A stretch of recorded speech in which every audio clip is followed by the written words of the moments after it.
अल्हम्दुलिल्लाहिल्लज़ी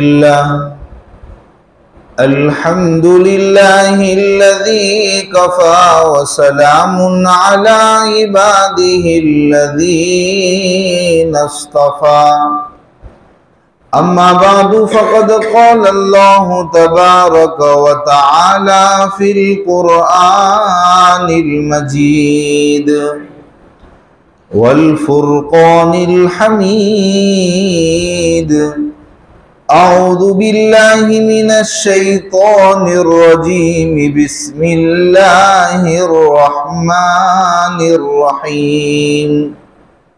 वलम्मा फ़सलतिल ईरु क़ाल अबूहुम इन्नी लअजिदु रीहा यूसुफ़ लौला अन तुफ़न्निदून। क़ालू तल्लाहि इन्नक लफ़ी ज़लालिकल क़दीम इला आख़िरिल आया। सदक़ल्लाहुल अज़ीम। बुज़ुर्गान मोहतरम, मेरे नौजवान साथियों, कल आप हज़रात ने यहाँ तक बात सुनी थी कि कैसे यूसुफ़ अलैहिस्सलाम की अपने भाइयों से मुलाकात हुई और उन्होंने अपना आखिर तारुफ़ करा ही दिया। अल्लाह की तरफ से वो वक्त आ ही गया कि अब राज रखने की कोई ज़रूरत नहीं है। भाइयों के सामने तीसरी मर्तबा जब गल्ला लेने के लिए आए और उनकी कमज़ोरी और लाचारी को देखा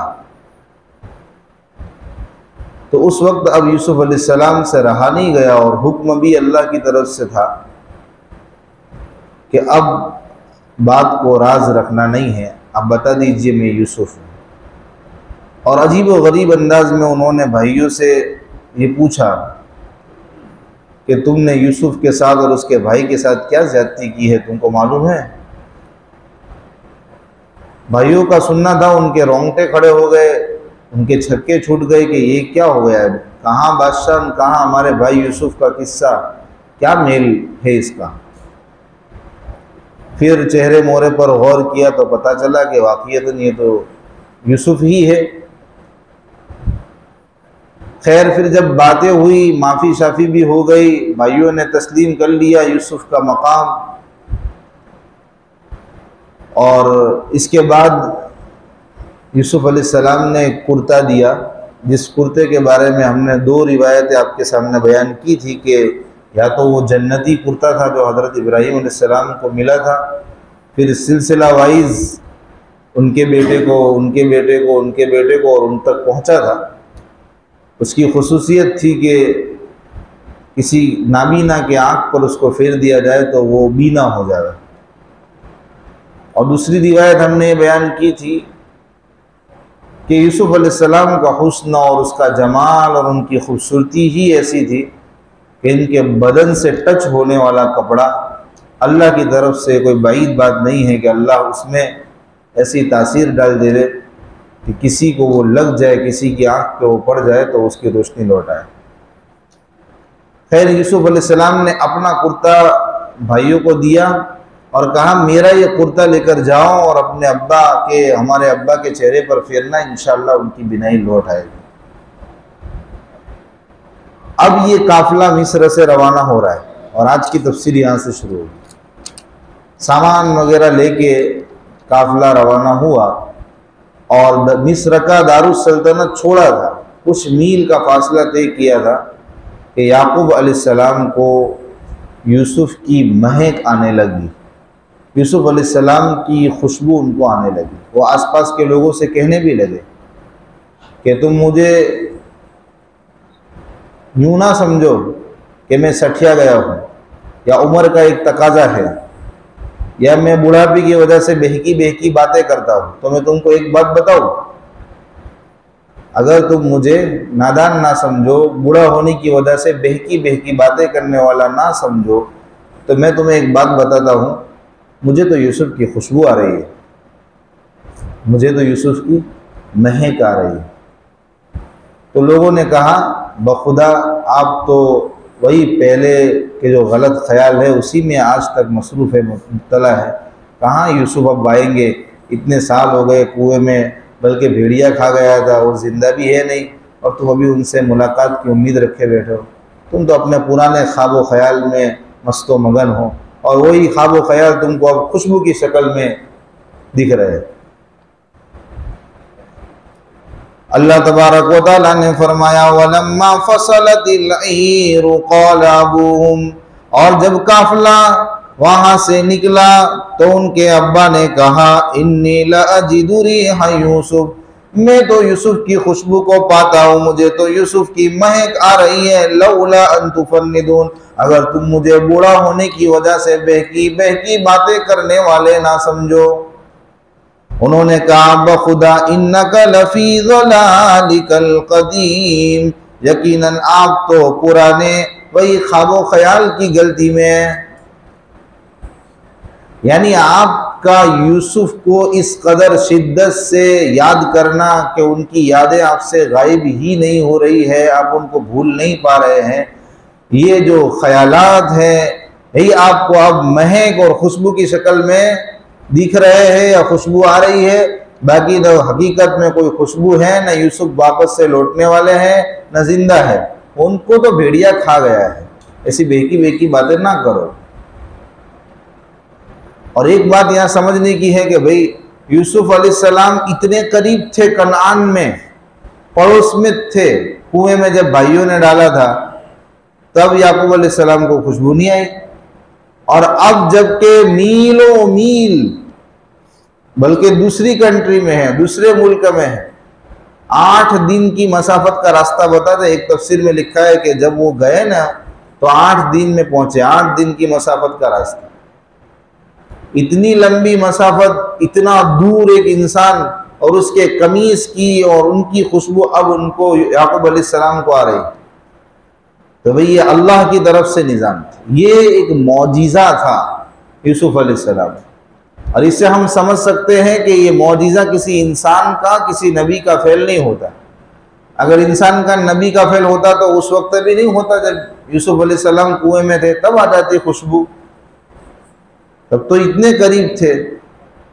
पता चला कि किसी चीज़ का करीब होना, अल्लाह अगर चाहे तो उसको दूर से दूर बना दे, और कोई चीज़ दूर से दूर हो लेकिन अल्लाह चाहे तो उसको करीब से करीब तक बना दे। ये मौजिज़ा डायरेक्ट अल्लाह की तरफ से होता है इनाम। किसी बंदे का, इंसान का, नबी का फ़ेल नहीं होता है। अल्लाह जब चाहते हैं, जिस वक्त चाहते हैं, वो मौजिज़े का ज़ुहूर फरमाते हैं। तो अल्लाह को अब हुक्म था, अल्लाह ने अब मशीयत समझी, अल्लाह ने अब सही वक्त जाना कि इतने दूर होने के बावजूद भी अब याकूब अलैहिस्सलाम खुशबू पा रहे यूसुफ अलैहिस्सलाम। खैर उन लोगों ने तो यकीन नहीं जाना, उनको तो हकीकत का एतराफ़ नहीं हुआ। उन्होंने कहा भाई ये तो भाई बूढ़े हैं, बेकी बेकी बातें करते हैं। लेकिन जब हकीकत के अंदर वो खुशखबरी देने वाला उनका बड़ा लड़का यहूदा माओ कुर्ते के जब आता है और वालिद साहब को खुशखबरी सुनाता है, ये सबको मानना ही था।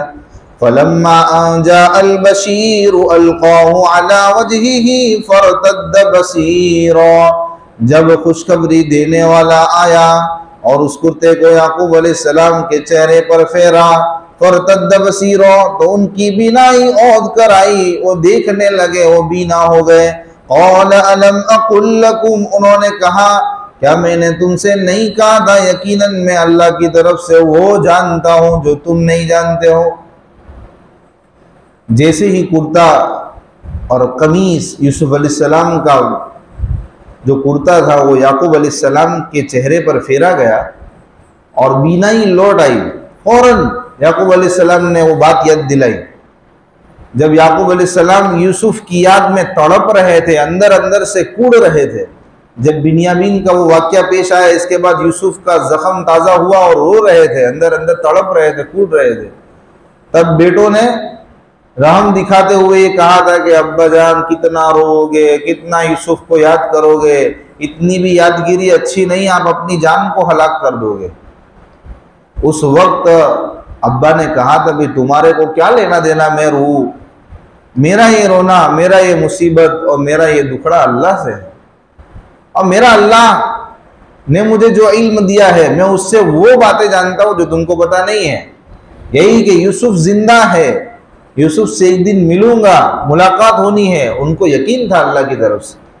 तो आज फिर से बेटों को कह रहे, खुशखबरी देने वाले को सुना रहे, मैंने तुमसे नहीं कहा था कि भाई यूसुफ आएंगे, यूसुफ जिंदा है, यूसुफ सही सालिम है और मैं इनसे मिलूंगा।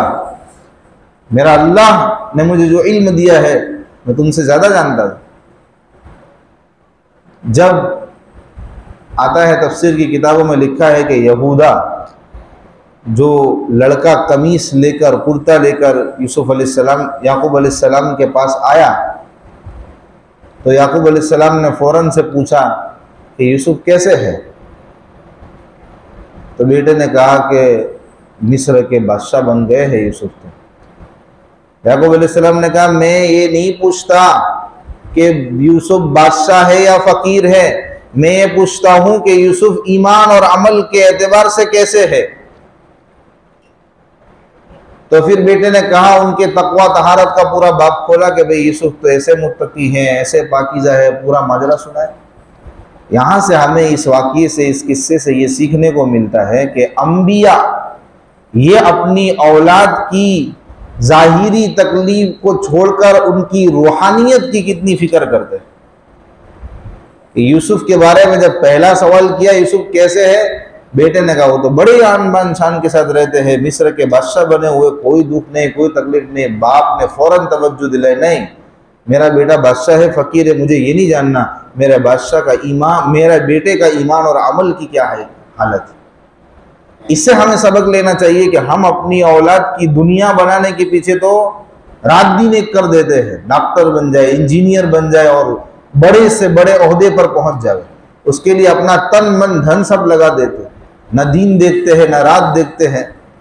लेकिन अपने बच्चे का ईमान बन जाए, अपने बच्चे की आखिरत संवर जाए, इसके लिए हम कितनी फिक्रमंद हैं कि हम सब अपने गिरेबान में। क़ालू या अबाना अस्तग़फिर लना ज़ुनूबना इन्ना कुन्ना ख़ातिईन। इन्होंने कहा, ए हमारे अब्बा, आप हमें माफ फरमा दीजिए, हमारे लिए हमारे गुनाहों की मग़फ़िरत तलब कीजिए, यकीनन हम खताकार हैं। यानी अल्लाह, ए मेरे अब्बा, ए हमारे अब्बा, हमने यूसुफ के मामले में आपको बहुत तकलीफ दी है, हम ही कसूरवार थे, आप हमारे लिए अल्लाह से माफ़ी मांगे। जब कोई बंदा अल्लाह से किसी के लिए माफ़ी मांगेगा, जाहिर सी बात है कि वो खुद तो माफ़ कर ही देगा। तो बेटों ने बाप से दरख्वास्त की कि हमें अपने जुर्मों का, अपने कसूरों का एतराफ़ है, हमारी ही सब साजिशें थी, अब आप हमारे लिए अल्लाह, अब अल्लाह के नबी है, आप अपने करीम रब से, अपने रहीम रब से हमारी मग़फ़िरत की दुआ मांगें। तो क्या फरमाया अब्बा ने, क़ाल सौफ़ अस्तग़फ़िरु लकुम रब्बी, अनकरीब मैं तुम्हारे लिए मेरे रब से दुआ मांगूंगा, मग़फ़िरत तलब करूंगा। फौरन से दुआ नहीं मांगी, इसके पीछे क्या राज है? फौरन दुआ नहीं मांगी, माफ तो कर दिया, मैं तुम्हारे लिए मेरे रब से दुआ मांगूंगा। तो इंसान जब ही अपने रब से किसी के लिए मग़फ़िरत की दुआ मांगेगा जब वो खुद माफ करने का पक्का इरादा कर चुका हो या माफ कर चुका हो। तो बाप ने तो फौरन से माफ कर दिया, लेकिन अल्लाह के सामने जो मग़फ़िरत मांगनी है उसमें जो ताख़ीर हो रही है, उसमें जो वक्त मांगा जा रहा है कि बाद में अनकरीब मांगूंगा, इसके पीछे एक हिकमत ये भी हो सकती है कि मुनासिब है कि जब तक यूसुफ अलैहिस्सलाम आ नहीं जाते, उनसे मुकम्मल तौर पर तहकीक नहीं हो जाती कि आपने भी अपने भाइयों को माफ कर दिया है कि नहीं कर दिया, इसलिए कि असल मजलूम तो यूसुफ है। और मजलूम जब तक जालिम को माफ ना कर देवे तब तक हुकूकुल इबाद का कायदा आप सब जानते होंगे कि अगर हमने किसी का हक मारा है, किसी को कोई तकलीफ पहुंचाई है, किसी को जुबानी माली कैसी भी तकलीफ पहुंचाई है, अगर वो बंदा अपनी तरफ से या तो माफ कर देवे या हम माफ करा लेवे या फिर हम उसको उसका हक वापस लौटा देवे, तभी जाकर वो माफी होती है। तो यूसुफ अलैहिस्सलाम का इंतजार है कि पहले मेरे नूरे नजर को आ तो जाने दो, इसके बाद पूछेंगे, तहकीक करेंगे, फिर मौका भी होगा और मुनासिब भी होगा कि उस वक्त अल्लाह से मैं इनके लिए दुआ मांगूंगा। एक इसकी वजह ये बताई जाती। दूसरी वजह ये बताई जाती है कि याकूब अलैहिस्सलाम एक ऐसे वक्त का इंतजार फरमा रहे हैं कि जो कबूलियत का वक्त हो, कि बड़े एहतिमाम के साथ अल्लाह के सामने मांगा जाए। वो वक्त रात के आखिरी पहर का वक्त बताते हैं, तहज्जुद का वक्त, कि भाई तहज्जुद के वक्त अल्लाह से जो दुआ मांगते हैं वो कबूल होती, कबूलियत की घड़ी होती। उस वक्त बड़े एहतिमाम के साथ अपने बेटों के लिए दुआ मांगूंगा। एक तफसीर में ये भी आता है कि जुमा की रात ये भी कबूलियत की घड़ी होती है। उस वक्त में रात के आखिरी पहर के अंदर अल्लाह के सामने मांगूंगा अपने बेटों के लिए मग़फ़िरत। इसका इंतजार फरमा रहे, सही वक्त का, कबूलियत की घड़ी का इंतजार फरमा रहे। और अल्लाह माफ़ फरमा देंगे, इसलिए कि अल्लाह तो है ही गफूरुर रहीम। इन्नहु हुवल गफूरुर रहीम। इससे पता चला कि कोई इंसान को अपनी ख़ता का, अपनी जुर्म का एहसास हो जावे तो उसको माफ़ भी कर देना चाहिए अल्लाह के लिए, उसको पकड़ के नहीं रखना चाहिए। आगे फरमाया गया, फलम्मा दखलू अला यूसुफ आवा इलैहि अबवैहि वक़ाल दुखुलू मिस्र इंशाअल्लाहु आमिनीन। जब वो भाई बल्कि सारे ख़ानदान वाले यूसुफ अलैहिस्सलाम के पास पहुँचे, अब्बा को लेके जाना था, बिनाई तो लौट आई, वालिदैन को लेके और पूरे ख़ानदान को लेके। पूरे ख़ानदान को बुलाने से पहले यूसुफ अलैहिस्सलाम ने बताते हैं कि कपड़े, सारी ज़रूरियात की जो सामान था ना, सब भेज दिया था ताकि मिस्र आवे तो बड़े अच्छे अंदाज के अंदर, अच्छे से माशाल्लाह जूड़े पहन के आवे, सब आन बान शान के साथ उनका दाखिला होगा। इसलिए कि अब जो आ रहे हैं वो गल्ला लेने के लिए थोड़ी आ रहे हैं, अब तो उनका एक मकाम होगा, अब तो उनका एक रुतबा होगा। तो सबको कपड़े भिजा दिए, जोड़े भिजा दिए, ये लिखा है किताब में, बहुत सारा सामान भिजवाया। अब पूरे ख़ानदान वाले, जिनकी तादाद 70 के करीब, 90 के करीब होगी, ये पूरे ख़ानदान वाले तैयार होके मिस्र की तरफ रवा दवा, मिस्र की तरफ जा रहे हैं। और पहुँच गए और यूसुफ अलैहिस्सलाम शहर से बाहर इस्तकबाल के लिए सिपाहियों को लेकर पहुंच गए और उनका अच्छा सा इस्तकबाल हुआ। सबको ले गए, ठहराया अपने पास, और वालिदैन को तो खुसूसी उनको ठहराया गया, उनसे मुलाकात हुई और फरमाया गया आवा इलैहि अबवैहि, अपने पास अपने वालिदैन को ठहराया, यानी उनको खुसूसी ठिकाना दिया। वक़ाल दुखुलू मिस्र इंशाअल्लाहु आमिनीन, और फरमाया कि अब शहर मिस्र में दाखिल हो जाओ भाई, इसने खुदाबंदी अमन के साथ, यानी अब कोई आपके ऊपर सरकारी के किसी तरह का कोई पाबंदी नहीं है, आप अमन के साथ दाखिल हो जाओ। पहले कोई मुसाफिर किसी गैर कंट्री में, अपनी कंट्री के अलावा कंट्री में जाए तो उसके लिए कितनी मुसीबतें झेलनी पड़ती है, ये लाओ वो लाओ, हज़ारों तरह के प्रोसेस से गुजरना पड़ता है। आपके लिए कोई प्रोसेस नहीं, आप बेखौफ खतीर शहर मिस्र में दाखिल हो जाइए, क्योंकि हुक्मरान कौन है, बादशाह कौन है, अजीज़ मिस्र कौन है, आपका साहबजादा यूसुफ है। तो आपके लिए कोई खौफ खतर नहीं, आप अमन के साथ दाखिल। दूसरा मतलब ये है कि भाई आपको गल्ले बल्ले का टेंशन लेने की ज़रूरत नहीं है कि गल्ला लेने के लिए आए हो, आप अब एक आन बान शान के साथ, कोई किसी किस्म का गल्ले का, फ़क्र व फाके का कोई टेंशन नहीं लीजिए, अमन के साथ दाखिल हो जाए। सब दाखिल हो गए और यूसुफ अलैहिस्सलाम अपने मकान पे ले गए और वालिदैन का जो इस्तकबाल किया है कि अपने वालिदैन को तो तख्ते शाही पे बिठाया, वरफ़अ अबवैहि अलल अर्शी, तख्ते शाही पर बिठाया। यूसुफ अलैहिस्सलाम की ये हैयत देखकर, ये उनका इस्तकबाल देखकर और वालिदैन के साथ उनका इतना अच्छा सलूक देखकर सारे ख़ानदान वाले सब के सब सजदा रेज़ हो गए। वख़र्रू लहू सुज्जदा, उनके सामने झुक गए। ये सजदा ताज़ीमी सजदा था जो पहली उम्मतों के अंदर उसका जवाज़ था। कभी भी अल्लाह के अलावा के सामने सजदा करना इबादत की नीयत से, ये तो किसी भी कौम में, किसी भी उम्मत में जायज़ नहीं बल्कि हराम।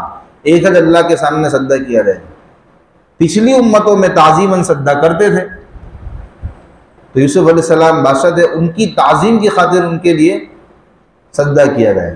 और दूसरी क्रिया का उनको भी सजदा नहीं किया, वो अल्लाह का शुक्र बजा लाने के लिए सजदा किया गया। एक मतलब ये भी है। लेकिन उम्मत मुहम्मदिया में अब ताज़ीमन सजदे को भी गलत कहते हैं। कि किसी की ताज़ीम में भी हम आज सजदा नहीं कर सकते, इसलिए कि फिर वो धीरे धीरे जरिया बनेगा गैरुल्लाह के सामने सजदा होने का, जो कि हराम और शिर्क का बाइस बनेगा। वक़ाल या अबती हाज़ा तअवीलु रुअयाय मिन क़ब्ल, यूसुफ अलैहिस्सलाम ने जब ये हालत देखी तो उनको अपना बचपन का ख्वाब याद आ गया। ये तो मैंने बचपन में ख्वाब देखा था कि 11 सितारे, चाँद, सूरज, मेरे माँ बाप सजदे में हैं, मेरे भाई सब सजदे में हैं, तो ये 11 सितारे हैं, ये सूरज है, ये चाँद है। अपने अब्बा को कहा, मेरे अब्बा ये तो मेरे उस ख्वाब की ताबीर है जो मैंने देखा, ये तो क़द जअलहा रब्बी हक़्क़ो, मेरे रब ने उसको साबित कर दिया, ये तो सच्चे होके साबित हो गए, आज वो ताबीर पूरी हुई। उनकी वालिदा तो जिंदा नहीं थी, उनकी वालिदा का तो इंतकाल हो गया, तो ये कौन सी वालिदा थी भाई? उनकी मासी थी, उनकी खाला, जो याकूब अलैहिस्सलाम के निकाह में उनकी जो असल वालिदा थी उनके इंतकाल के बाद आई थी। तो मासी का दर्जा भी माँ का होता है, और वालिद के निकाह में हो तो फिर तो माँ हो ही जाती है। तो ये सब ऐसा हुआ। इसके बाद यूसुफ अलैहिस्सलाम ने अपने अब्बा से अपनी दास्तान सुनाई। और मेरे भाइयों, ये आज आगे जो बात आई वो इतनी सीखने की है, इतने हमारे इबरत की है कि उन्होंने बरसों बरस के मुसीबतों की, तकलीफ़ों की दास्तान को 3 शब्दों में, 4 शब्दों में बयान कर दिया। और उसको किस अंदाज से बयान करते हैं वो काबिल दीद है, काबिल समात है। इससे हमें सबक लेना चाहिए कि हमारा क्या रवैया होता है और एक नबी उसका क्या रवैया है। उन्होंने वालिद साहब से अपनी मुसीबतें शेयर की तो किस अंदाज से की, सुनिए। वक़द अहसन बी, बल्कि मुसीबतों को तो छोड़ो, मुसीबतों को हटाकर मुसीबतों के बदले राहत आई उसका जिक्र कर रहे हैं कि कैसी गुजरी। मुसीबतों को तो छोड़ दिया, डायरेक्ट अहसन बी, मेरे रब ने मेरे साथ एहसान किया। इज़ अखरजनी मिनस सिजनी, उस वक्त जब अल्लाह ने मुझे जेल से निकाला। जेल में क्या मुसीबतें उठाई, किस वजह से जेल में गए, कौन से जुर्म की वजह से, ये सब कुछ नहीं हुआ, बल्कि डायरेक्ट कि मैं जेल में भी गया था अब्बा जान, और जेल से मेरे रब ने मुझे निकाला। कितना अच्छा मेरे पे अल्लाह ने एहसान किया। डायरेक्ट एहसान की बात, मुसीबत से छुटकारे की बात। दूसरी बात फरमाई, वजाअ बिकुम मिनल बदवी मिन बादि अन नज़ग़ शैतान, शैतान ने मेरे भाइयों के दरमियान में, मेरे दरमियान में अंटस डाल दी, फसाद डाल दिया था, बुराई डाल दी थी। तो मेरे भाइयों ने ऐसा ऐसा किया और उनके शैतान के बीच में रोड़ा बनने की वजह से हम कितने दूर हो गए थे। आज अल्लाह ने मेरे पे एहसान किया कि हम सबको मिला दिया, हम सबको एक जगह पे जमा कर दिया।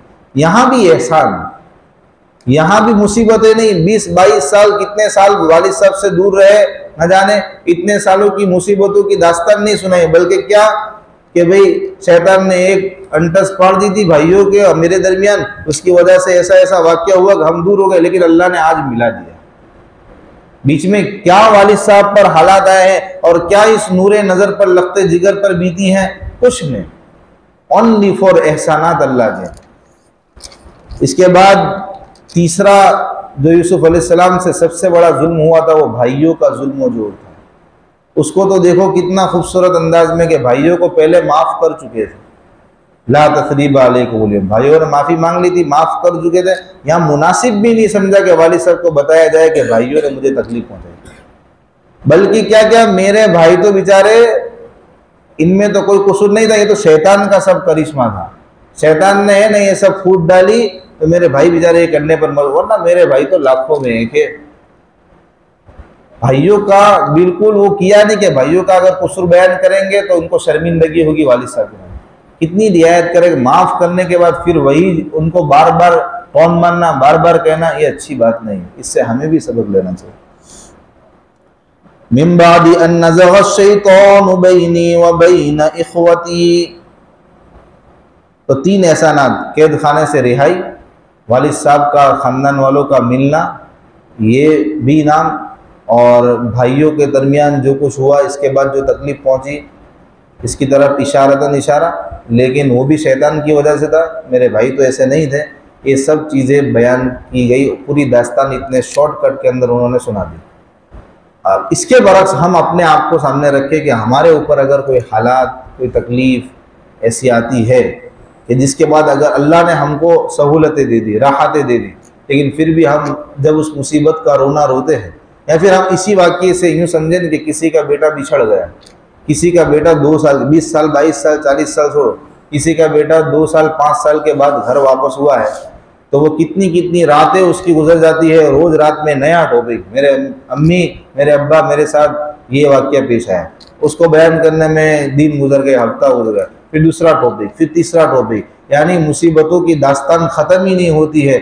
और यहाँ अम्बिया की ये हालत है, यहाँ यूसुफ अलैहिस्सलाम की ये हालत है कि मुसीबतों की दास्तान नहीं, ओनली फॉर अल्लाह के इनामात ही किनारे, अल्लाह के एहसानात ही किनारे। तो वो सब तो हो गया, पास्ट में जो गया वो गया, प्रेजेंट में रहो, प्रेजेंट में अल्लाह ने इनाम किया है तो अल्लाह के इनाम को बोलो, अल्लाह के एहसान को बोलो, अल्लाह का शुक्रिया बजा लो। ये हमारे लिए बहुत बड़ी सीखने की चीज़ थी। इन रब्बी लतीफ़ुल लिमा यशा, ये क्यों कर सब मुमकिन हो पाया? मेरा रब लतीफ़ है, जिसके लिए चाहता है लतीफ़ तदबीर कर देता है और सब आसान कर देता है। इन्नहु हुवल अलीमुल हकीम, अल्लाह जानने वाले है, हिकमत वाले है, किसको किस हाल में रखना, कब किसको राहतें देना, कब किसको आजमाइश पे मुब्तला करना, अल्लाह जानते हैं। और अल्लाह अपने हिकमत के तहत ये सब कुछ रद्द बदल करते रहते। अल्लाह ताला के सुनने से ज़्यादा अमल की तौफीक अता फरमावे। एक बात जो बीच में आई थी उसकी तरफ इशारा करके बात को ख़त्म करते हैं, इंशाअल्लाह फिर आगे कल करेंगे। याकूब अलैहिस्सलाम के पास जब वो खुशखबरी देने के लिए आया तो याकूब अलैहिस्सलाम का दिल चाहा कि उसको इनाम दे, लेकिन हकीकत ये थी कि 7 दिन गुजर गए थे, 7 दिन उनके घर में रोटी नहीं पकी थी, मजबूर थे बेचारे, क्या इनाम दे। तो उस वक्त उन्होंने दुआ दी, उनका बेटा था यहूदा तफसीर के मुताबिक, कि अल्लाह तेरी मौत के वक्त जो सकरात होती है वो आसान कर दे। सबसे ज़्यादा इंसान को इसकी ज़रूरत होती है कि उसकी मौत आसान हो जाए। तो हमारे ऊपर भी कोई, हमारे साथ भी कोई खुशखबरी सुनाने वाला आए, तुमको अल्लाह ने कामयाबी दी, स्कूल में कॉलेज में पास कर दिया, मदरसे में आपका पहला नंबर आया, या आपका कोई भी अल्लाह की तरफ से ऐसा इनाम आपको मैसर हुआ, कोई आपको खुशखबरी देने के लिए आया, तो हमें चाहिए कि हम उसको हदिया दें, हम उसके साथ एहसान करें, हम उसको खुश करें। ये दोस्तों में आपस में करते हैं, बेतारो पहला नंबर आया है, दावत खौराई पर से, तो ये सुन्नत है, ये अम्बिया की सुन्नत है। अम्बिया ऐसा किया करते थे कि उनको कोई खुशखबरी मिले तो फिर वो उसको हदिया देते थे, उसको खुश करते थे, या वो दे नहीं पाए तो आखिरी दर्जे में दुआ भी दे दी। एक सहाबी के वाक़ये से भी साबित होता है कि वो एक जंग के अंदर नहीं गए तो अल्लाह के नबी सल्लल्लाहु अलैहि वसल्लम की तरफ से इताब हुआ, जंग में नहीं गए, काब गालिबन काब नाम है, वो जा नहीं पाए जंग के अंदर, तो अल्लाह की नबी की तरफ से इताब हुआ और उनको दूर कर दिया गया। फिर जब तौबा उनकी कबूल हुई, तो तौबा कबूल हुई, उसकी बशारत देने के लिए जो आदमी गया था, तो उन सहाबी ने मारे खुशी के जो जोड़ा पहना था वो जोड़ा उतार के हदिये में दे दिया। पता चला कि कोई किसी को कोई खुशखबरी सुनाए तो उसको इनाम देना चाहिए। तो ये कुछ हमारे हाल के प्रेजेंट में सीखने की चीज़ें थी, वो आपके सामने बयान की गई। अल्लाह ताला कहने सुनने से अमल की तौफीक अता फरमाए। सदक़ल्लाहु।